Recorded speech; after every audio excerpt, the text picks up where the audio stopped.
Teman-teman sekalian, untuk dekat dengan Allah Subhanahu wa taala adalah kata kuncinya paksakan ibadah dan paksakan tinggalkan dosa. Harus dipaksa.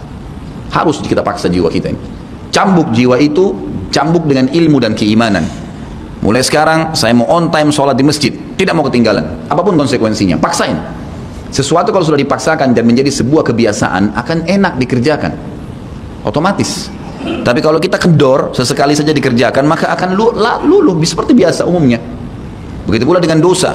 Paksain diri untuk tinggalkan. Lihat yang haram, turunkan pandangan. Mau beli sesuatu, tahan tangan itu supaya tidak beli. Paksa. Nggak ada masalah kok. Tangan kita nggak putus kalau kita nggak beli DVD film yang tidak benar misalnya. Nggak masalah kok. Kuping kita nggak copot kalau kita nggak dengar musik misalnya. Alihkan ke Al-Quran. Setan goda, lawan. Jangan terus-menerus kendor, imannya seperti kerupuk. Sedikit diramas, sudah hancur. Ini jangan. Sampai kapan Bapak Ibu mau terus berlale-lale dalam jauh dari Allah SWT? Sementara iman itu levelnya sangat jauh. Makin kental, maka makin terus, sampai para ulama mengatakan kenikmatan iman akan terus dirasakan oleh seorang hamba selama dia terus mendeteksi dirinya dan juga dia berusaha bermuhasabah setiap detiknya. Ini sudah ketaatan bukan? Ini sudah ketaatan bukan? Ada kemaksiatan ditolak sama dia, harus begitu. Dan harus kita mulai dengan diri kita sendiri dengan cara memaksanya. Nggak bisa nggak? Kita kalau nggak paksa nggak mungkin. Harus Bapak Ibu sekalian. Orang lain telepon nanti kita atau lihat perubahan, kamu alimnya, ingat majelis ilmu seperti ini Bapak Ibu sekalian. Saya sering ulangi kalimat ini. Saya nggak datang jauh-jauh dari rumah saya ke sini untuk menghibur Bapak Ibu cerita dongeng atau hibur Bapak Ibu dulu sini sejam 2 jam. Ini bukan, ini kita sedang bahas wahyu. Wahyu ini penyampaian dari Tuhan Allah pencipta langit dan bumi untuk membawa pada perubahan. Kalau Anda hadir di majelis ilmu dan Anda pulang setelahnya terasa, ya kenapa ya saya kayak merasa ada beban nih, kayak saya merasa bersalah, kadang-kadang kita menangis. Itu semua peringatan dari Allah Subhanahu wa taala. Ambil, oh ini berarti kebaikan, itu kebaikan. Karena Allah mau dengan perasaan itu kita berubah. Lihat. Ada perasaan untuk berbuat dosa jadi takut karena sudah hadir di pengajian, itu tanda keimanan. Termotivasi untuk mengerjakan ibadah, hadir lagi di majelis, iya. Begitu teman-teman lihat, kamu alimnya sekarang, iya alhamdulillah, saya sangat bersyukur sama Allah. Jangan malu ucapin itu. Alhamdulillah saya berubah, saya merasa luar biasa, saya bersyukur sama Allah karena Allah masih bisa berikan keselamatan saya sebelum saya meninggal. Mudah-mudahan kamu juga bisa rasain ya keimanan saya. Motivasi dia supaya dia mau ikut. Ini enggak. Kamu sekarang alim ya, masa pakai jilbab begitu? Kenapa kamu pelihara jenggot? Masa azan harus selalu ke masjid? Kemudian, oh iya ya, udah sini aja sholat sama saya. Kendor, sholat di rumah. Kendor, ganti lagi kembali jilbabnya, jilbab gaul, dan seterusnya. Ini sampai kapan kita mau tergoda nih kira-kira? Waktu terus berjalan. Ingat, setiap peluang ibadah, Bapak Ibu sekalian ingat, Allah peringatkan Anda dan saya seperti cuma ini, penyampaian. Dan kita yang mengubah diri kita. Tidak mungkin saya mengontrol Anda satu-satu di rumah Anda, atau tidak mungkin Allah Subhanahu wa taala menurunkan tangan dari langit. Tetapi Allah Subhanahu wa taala memberikan kepada kita penyampaian dan berikan hati nurani untuk bisa menyentuh hati nurani kita agar kita melakukan, ya, mengerjakannya. Harusnya begitu. Jangan pernah malu untuk berubah menjadi orang lebih baik. Yang malu itu kalau kita menjadi orang lebih buruk. Ingat, peluang-peluang ibadah yang Anda sudah sia-siakan, wallahi Bapak Ibu sekalian, demi Allah Anda akan sesali nanti. Di hari kiamat nyesal, ya Allah, kenapa dulu saya nggak puasa Senin itu ya? Nyesal, ya Allah, kenapa dulu saya nggak sholat tahiyat masjid ya? Saya malah duduk di depan masjid cuma ngobrol-ngobrol. Ya Allah, kenapa dulu saya nggak maksimal bacanya cuma surah pendek ya? Kenapa nggak surah panjang ya? Ini ibadah saja bisa kita sesalin, apalagi kalau dosa. Malah lebih parah itu. Menyesalnya luar biasa, tapi nggak ada gunanya. Peluang-peluang ibadah yang Anda sudah sia-siakan tidak akan pernah bisa diperbaiki. Nggak bisa.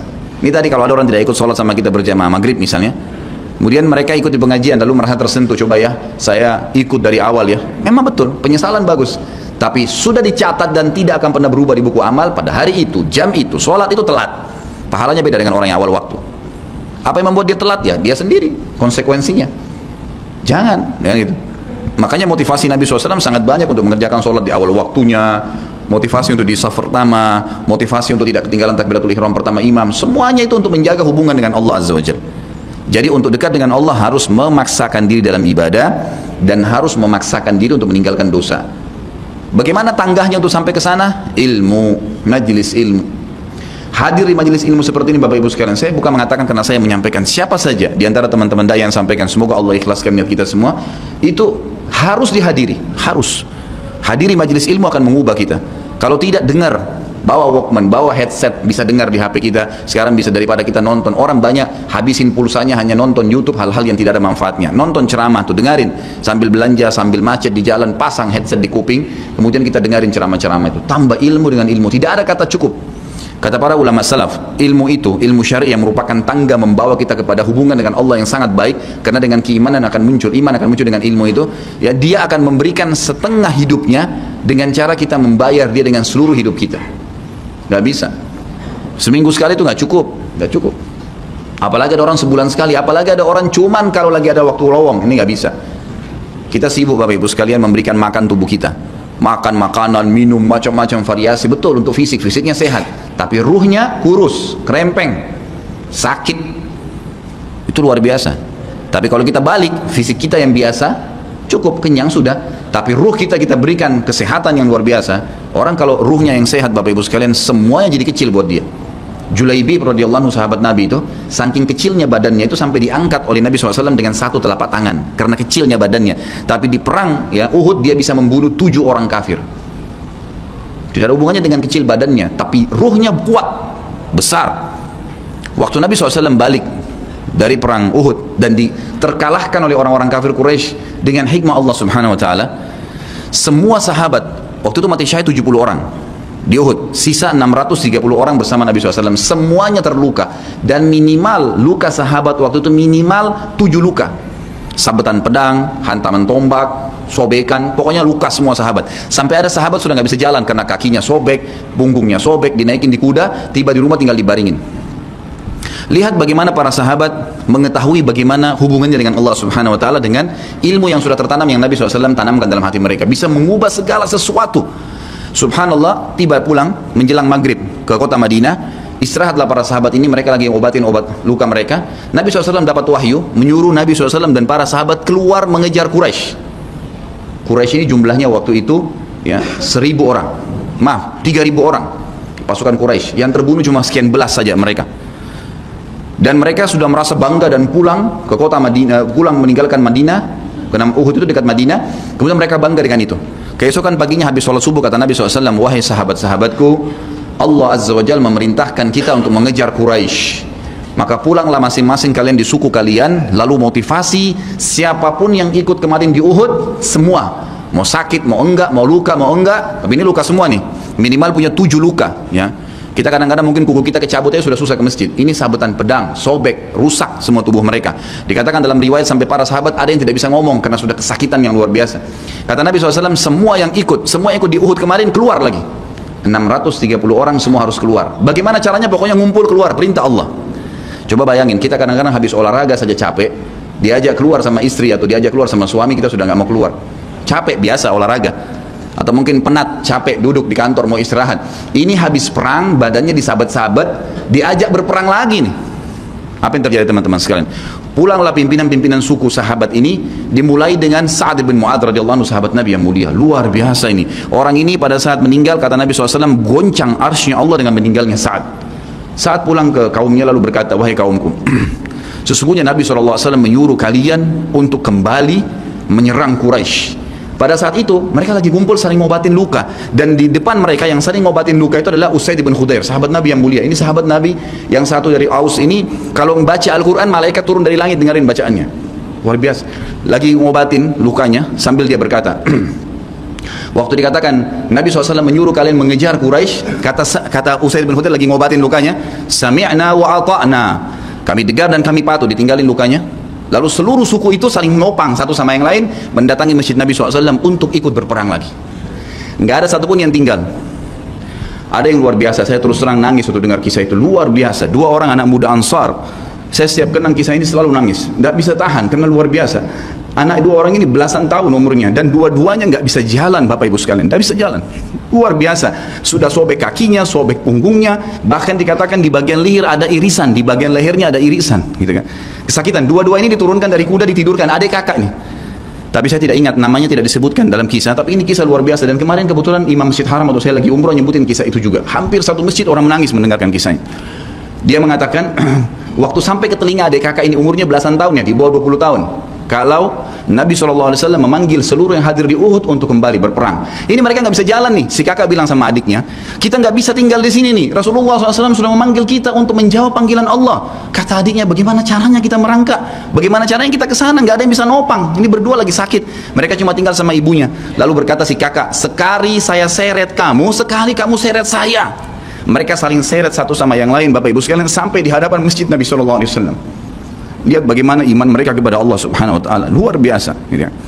Dan ini tidak bisa kecuali kalau dipaksakan. Kalau tidak dipaksakan nggak bisa. Semoga Allah SWT jadikan kita orang yang selalu memaksakan diri untuk ibadah. Karena kalau tidak, kita nggak paksakan, kita akan mati dalam keadaan konyol dan menyesal, karena tingkatan-tingkatan di surga akan hilang, percuma gitu. Baik, saya bacakan pasal kedua. Adab terhadap Allah Subhanahu wa taala. Seorang muslim hendaknya melihat segala sesuatu yang telah diberikan Allah kepadanya dengan tiada terhingga, yakni berupa kenikmatan yang tak terhitung. Terlindungnya dia pada saat menempel di dalam rahim ibunya ketika berupa nutfah atau air mani, menentukan perjalanan hidupnya hingga hari bertemu dengan Rabbnya Allah Azza wa Jal. Hendaknya ia bersyukur kepada Allah atas nikmat itu dengan lisannya, yakni memuji dan menyanjung Allah secara semestinya. Juga bersyukur kepada Allah dengan anggota badan, dengan cara menggunakannya di dalam ketaatan kepada Allah Subhanahu wa taala. Karena mengingkari nikmat, tidak mengakui kelebihan yang diberikan Allah, mengingkarinya beserta kebaikannya bukanlah termasuk adab kepada Allah. Sebagaimana Allah berfirman dalam surah An-Nahl ayat 53, A'udzubillahi minasyaitonir rajim. Wa ma bikum min ni'matin faminallah. Dan apa saja nikmat yang ada padamu maka itu dari Allah datangnya. Dalam surah An-Nahl ayat 18 Allah berfirman, A'udzubillahi minasyaitonir rajim, wa in ta'uddu ni'matallahi la tuhsuha. Dan jika kalian menghitung-hitung nikmat Allah maka kalian tidak akan mampu untuk menghitungnya. Begitu banyak nikmatnya Allah Bapak Ibu sekalian. Kita berbuat maksiat, pelanggaran-pelanggaran, tapi Allah masih bisa memberikan kita oksigen gratis, cahaya masih bisa ditangkap oleh mata kita, telinga kita masih bisa menangkap suara sehingga mengetahui apa yang diinginkan oleh kita. Setelah bertahun-tahun berbuat dosa, dengan taubat kepada Allah, Allah bisa ampuni. Itu luar biasa. Nikmat Allah tidak bisa terhitung. Rugilah orang-orang yang tidak menyembah Allah Subhanahu wa taala. Dan kalau seandainya, kata Ibnu Taimiyah rahimahullah, orang-orang yang bermaksiat kepada Allah itu tahu bagaimana nikmatnya keimanan yang ada dalam hati kami ini, sehingga kami bisa menangis dan kami bisa merasakan dekatnya dengan Allah, bahkan merindukan surga dan selalu merasa diri jauh dari neraka. Maka niscaya mereka akan membelah dada-dada kami dan mengambil keimanan itu, karena mereka tidak akan pernah merasakannya. Keimanan akan membuat makanan sederhana menjadi mewah, tidur di tempat yang biasa akan menjadi nyaman, bahkan cobaan seberat apapun menjadi kecil buat kita, karena keimanan kepada Allah Subhanahu wa taala. Dan itu sebuah nikmat. Itu hanya bisa dirasakan kalau kita betul-betul memaksakan diri beribadah kepada Allah Subhanahu wa taala. Allah berfirman dalam surah Al-Baqarah 152 dari selanjutnya, A'udzubillahi minasyaitonir rajim. Fadhkuruni azkurkum washkuruli wala takfurun. Ingatlah selalu aku, kata Allah. Selalulah berzikir, selalulah patuh, selalulah kerjakan ketaatan-ketaatan, nikmatilah yang halal, jauhilah yang dilarang, maka aku akan ingat kepada kalian. Bayangkan kalau seorang presiden mengingat kita, bagaimana bangganya kita disebut-sebut nama kita di hadapan orang-orang yang di sekitarnya. Bagaimana dengan Allah pencipta langit dan bumi yang mengingat kita. Dan bersyukurlah kepadaku dan jangan kalian mengingkari nikmat-nikmatku. Oleh karena itu, tidaklah beradab jika seseorang lari kepada sesuatu yang tidak memiliki tempat pelarian, bersandar kepada yang tidak memiliki kemampuan apapun, serta bertawakal kepada yang tidak mempunyai daya dan kekuatan. Allah Subhanahu wa taala berfirman dalam surah Hud ayat 56, A'udzubillahi minasyaitonir rajim, ma min dabbatin illa huwa akhidun binasiyatiha.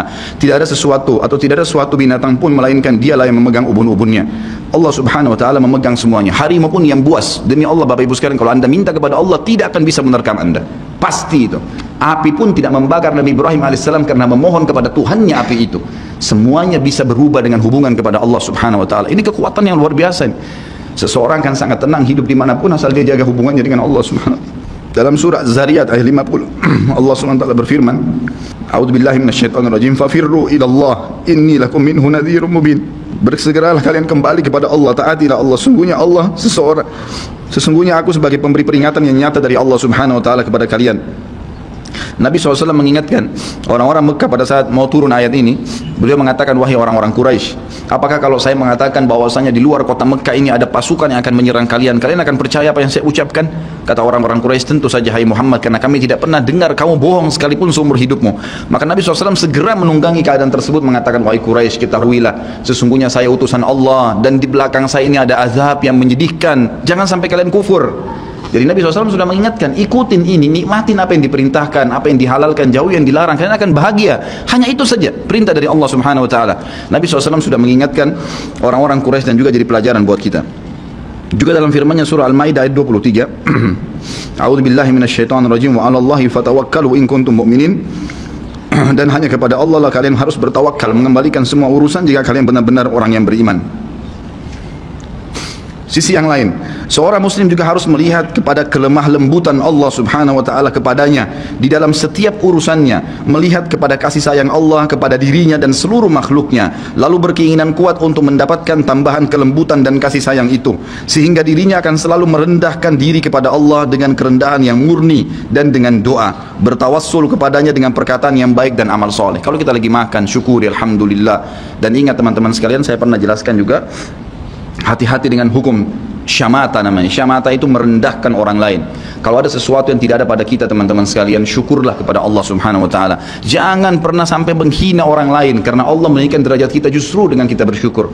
Kata Nabi SAW, kalau kalian lihat aib pada diri seseorang, ucapkanlah alhamdulillahilladzi afani mimma btala bihi wa faddalani ala katsirin mimma khalaqa tafdila. Segala puji bagi Allah yang telah menyelamatkan saya dari apa yang dicobakan kepada orang ini dan mendahulukan saya dengan kelebihan yang banyak dari makhluk-makhluk yang lain. Kita harus seperti itu, jangan syamata. Kata Umar radhiyallahu anhu, apa itu syamata seperti ini? Umar bin Khattab berkata, aku khawatir kalau ada seorang wanita hamil lewat di depanku karena perutnya besar, lalu aku berkata dalam diriku, kenapa ya perutnya seperti itu? Maka Allah menghukumku dengan membuatku hamil, sampai begitu mereka mengatakan. Dan berhati-hati sekali dengan kelemah lembutan Allah subhanahu wa ta'ala. Allah lah yang telah membuat binatang yang ada binatang yang indah bulunya, yang bagus tampangnya, dan ada Allah juga ciptakan buruk di mata manusia untuk menunjukkan keajaiban dan kemahakuasaannya Allah. Ada ikan yang indah untuk dilihat, ada ikan yang seperti batu buruk. Kita cuma mengatakan subhanallah yang telah menciptakan yang baik dan buruk, subhanallah yang telah menciptakan yang sehat dan sakit, subhanallah yang telah menciptakan yang putih dan hitam, subhanallah dan subhanallah. Bukan justru kita menghina teman-teman sekalian. Kalau ada sesuatu yang menimpa orang lain yang tidak ada pada kita, syukurilah nikmat Allah subhanahu wa ta'ala, dan jangan sampai kita merendahkan orang lain.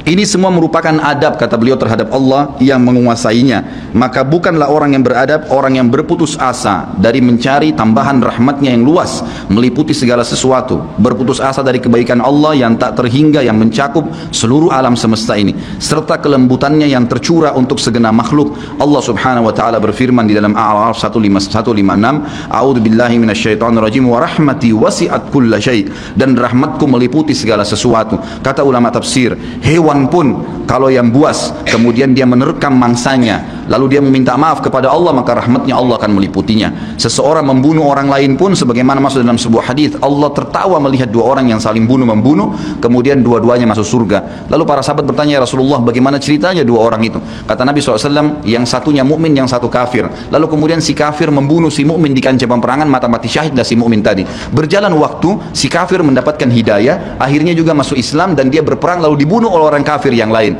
Orang mukmin yang pertama terbunuh dengan orang kafir yang akhirnya masuk Islam juga terbunuh di kancah peperangan, dua-duanya masuk surga, dan Allah menyambutnya dengan rahmatnya. Allah tersenyum dan tertawa dengan dua orang ini.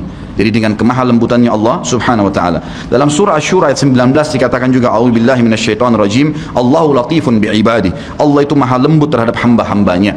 Makanya dalam hadis yang lain dikatakan, ma nazala linu fi syai'in illa zana. Tidak ada sesuatu dikemas dengan kelemah lembutan kecuali akan menghiasinya. Dikatakan Allah latif, Allah itu lembut, yuhibbul lutf, dia suka dengan kelemah lembutan, gitu ya. Wa ma nuzi'a min syai'in illa syana. Tidak ada sesuatu diangkat darinya kelemah lembutan kecuali akan merusaknya. Tidak ada manfaatnya mencak-mencak, marah-marah tuh, emosi, habisin waktu-waktu, kecuali dalam pelanggaran agama saja. Tapi kalau bukan pelanggaran agama, maka jangan, tidak perlu semua. Dikatakan dalam hadis Bukhari, Nabi SAW kalau berhubungan dengan hak beliau urusan dunia, semuanya ditoleransi. Tapi kalau sudah berhubungan dengan hak Allah subhanahu wa ta'ala, barulah beliau tegas. Ya, ini sifat Nabi Muhammad SAW. Kita baca dua ayat lagi baru kita tutup. Sudah masuk waktu? Surah Yusuf ayat 87, A'udzu billahi minasyaitonir rajim, la tayasu min rauhillah.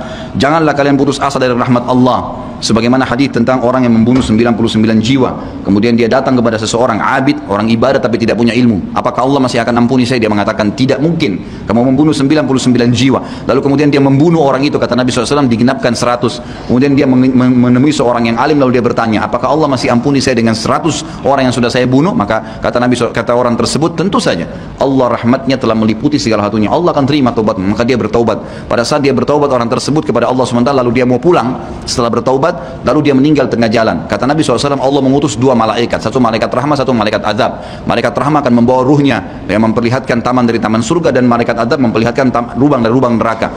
Maka datanglah malaikat yang ketiga menghakimi di antara keduanya, lalu kemudian malaikat ini mengatakan, yang datang ketiga yang menghakimi dua malaikat yang sedang memperebutkan orang yang tadi baru taubat ini, ukurlah jejak kakinya. Maka diukur, ternyata jalan menuju ke tempat taubatnya itu lebih satu jengkal kaki, ya, satu jengkal kaki saja, maka dengan itu Allah masukkan dia ke dalam surga. 100 jiwa sudah dibunuh, teman-teman sekalian. Ini bukan main-main, dosa yang sangat besar, tapi rahmat Allah sangat luas.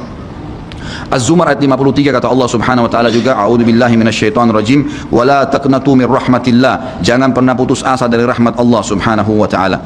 Paragraf terakhir yang saya bacakan, nanti insya Allah kita lanjutkan setelah sholat ba'diyah isya. Seorang muslim harus melihat bagaimana dahsyatnya siksaan Rabbnya.